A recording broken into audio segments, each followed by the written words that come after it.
Amanecer.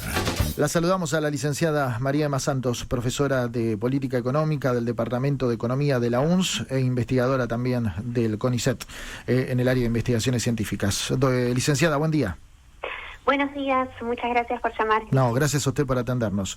A ver, los números de la población en Bahía Blanca se han acrecentado, el nivel de pobreza, pero es impresionante también la indigencia, cómo se ha multiplicado. No sé cuál es su mirada, en principio, para comenzar a resumir los datos del INDEC. Bueno, en realidad era un dato que se esperaba. Este dato es un dato muy impactante, por supuesto. Sí, sí. Digo que se esperaba porque quizás recordarás que muy a principios de agosto salieron las estimaciones con los microdatos referidos al primer trimestre del año, y allí también había estimaciones no solo a nivel agregado, sino también para Bahía Blanca. Este dato que saca, y digamos, eso era con las bases de datos del INDEC, pero no la estimación oficial del INDEC, sino que diferentes investigadores las habían procesado y, bueno, habían sacado el dato. Así, las estimaciones ya daban en torno a estos números. A nivel nacional era un poquito más alta, con solo los datos del primer trimestre. Bueno, ahora es del primer semestre, es decir, según se suma el segundo trimestre del año, y efectivamente, bueno, se confirma, aunque quizás con un poquito menos del dato que se había calculado con el primer trimestre, un incremento de la pobreza a nivel nacional de 11 puntos porcentuales, en casi un 53% de la población, 52,9%, y un incremento de 6 puntos porcentuales de la indigencia. Y en Bahía Blanca, en línea con esa tendencia y con la tendencia que se registró en todos los aglomerados del país, también hubo un incremento un poquito menor de 9 puntos porcentuales, pero también es altísimo. Estamos en un 44,4% de pobreza y un 14% de indigencia, que también es un incremento alto, pero por ahí cabría decir que el dato anterior de indigencia, que era 5.7, el INDEC lo había sacado como con una alta variación, con lo cual posiblemente ahí ya en el segundo semestre del 23 ya fuera más alto que eso. No importa, la verdad, si fuera un incremento de 8 puntos, 7 puntos, 6 puntos, el punto es que estamos en un 14% de indigencia, y esto es un valor en sí mismo, bueno, es muy alto, escandalosamente alto. Esto naturalmente responde a, bueno, una situación muy recesiva, en donde se combina la recesión con la inflación. Si bien la inflación se ha ido desacelerando, tiene un acumulado interanual de 236%. Claro. Y en la pobreza monetaria eso impacta muchísimo, porque justamente lo que ha pasado es que las canastas se incrementaron mucho más de lo que se incrementaron los ingresos, ¿sí? A nivel agregado, para que te des una idea, la canasta básica total creció casi un 120%, y los ingresos totales familiares crecieron un 88%. Entonces, licenciada, hay que mencionar que hay mucha de esta gente que está por debajo de la línea de pobreza, que tiene un oficio, que tiene un trabajo, pero que sus recursos no alcanzan para estar por encima. Así es. Hay varios elementos adicionales para tener en cuenta, porque no solo aumentó la tasa de pobreza, es decir, las personas que cayeron por debajo de la línea de pobreza, sino que también aumentó la profundidad de la pobreza, es decir, la distancia a la línea de pobreza o a la línea de indigencia. Es decir, aquellos que ya estaban por debajo se han hecho más pobres.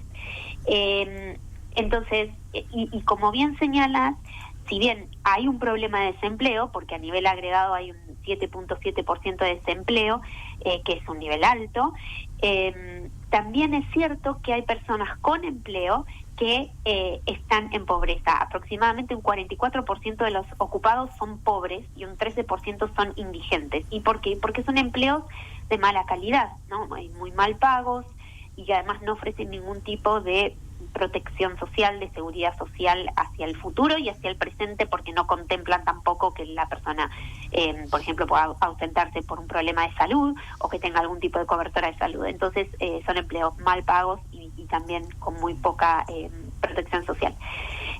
Y además también, como señalaba, bueno, este empobrecimiento, no solo incremento de quienes caen por debajo de la línea, sino incremento de la distancia a la línea, también esto lo podemos complementar con datos que salieron previamente del INDEC, de un incremento en la desigualdad en la distribución del ingreso. Es decir, también hubo un incremento importante del coeficiente de Gini entre el cuarto trimestre del 23 y el primero del 24. Es decir, entonces, el ingreso, todos nos hemos hecho un poco más pobres, pero a su vez ese ingreso se distribuyó de manera más desigual y esto repercute también en un incremento de la pobreza y de la indigencia. Emma, buen día. Cuando se comienza a dar la información y aparecen la búsqueda de responsables, le digo, ¿hasta dónde se puede buscar eso? Digo, en las cuestiones políticas actuales, en las del pasado, una combinación, ¿qué lectura hace? Mira, yo creo, a ver, acá hay un proceso importante que viene de antes. La Argentina se ha ido haciendo más pobre.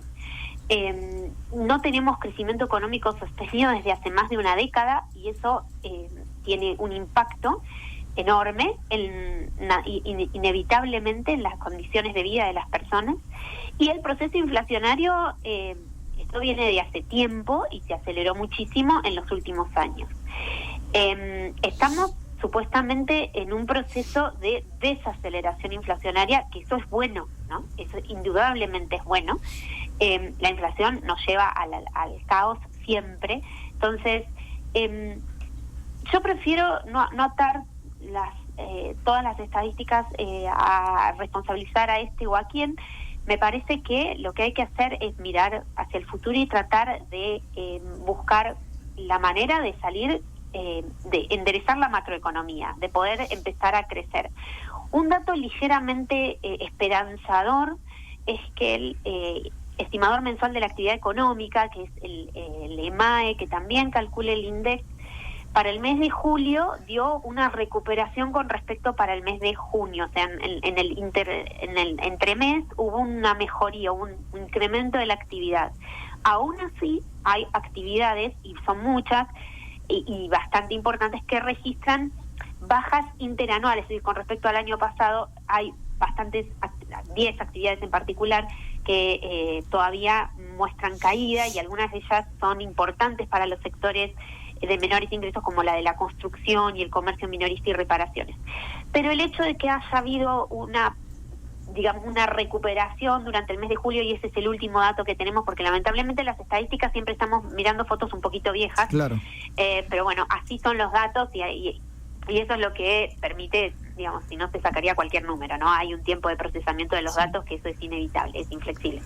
Entonces siempre estamos mirando un poquito la foto vieja, pero bueno, el hecho de que haya habido una pequeña recuperación, podemos tratar de poner la esperanza allí y pensar que, bueno, con el desacelere de la inflación y con esta recuperación, si se logra sostener en el tiempo, el que baje la inflación sin duda es favorecedor del crecimiento económico, ¿no? Con precios totalmente distorsionados, la economía entra en una crisis muy grande, en el sentido de que todas las señales que dan los precios se rompen, porque no hay relación entre lo que cuesta una cosa y lo que cuesta la otra, ¿no? La inflación distorsiona todo.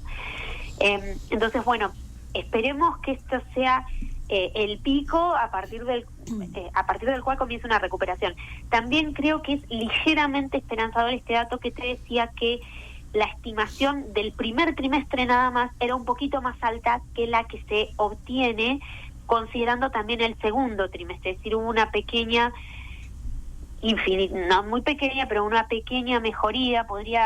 Algunos esperaban una tasa de pobreza todavía más alta, del 55%. Bueno, dio 52,9%. Es espantoso, pero sí, quizás sea el principio de una recuperación. Quiero creer, digamos, pongo la esperanza allí. Emma, ahora si nos ponemos en contexto de esto de proceso de desaceleración de la inflación, caída de la industria, caída del salario, cada vez más desempleo, o ahora este pequeño repunte del empleo. En estas últimas horas se reglamentó la reforma laboral, por lo que podemos ver y entender, lo único que hace es llevar al trabajador a una situación de mayor precariedad laboral. Con menos cobertura de salud, con menos cobertura en general, ¿no es cierto? Entonces digo, esto es algo que indudablemente proyecta que esta profundidad de la pobreza sea aún mayor en los meses venideros. Y bueno, a veces es una pregunta un poco empírica en el sentido, también, digamos, efectivamente la precariedad laboral es mala porque no protege a los trabajadores de las cuestiones que señalaba.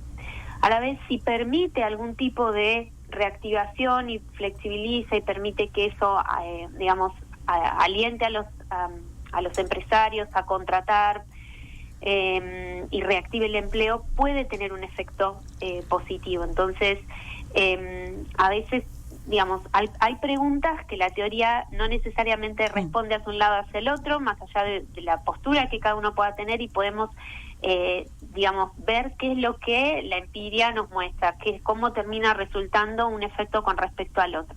Porque también es cierto que a veces demasiadas restricciones en la contratación pueden desalentar la contratación de empleo, claro.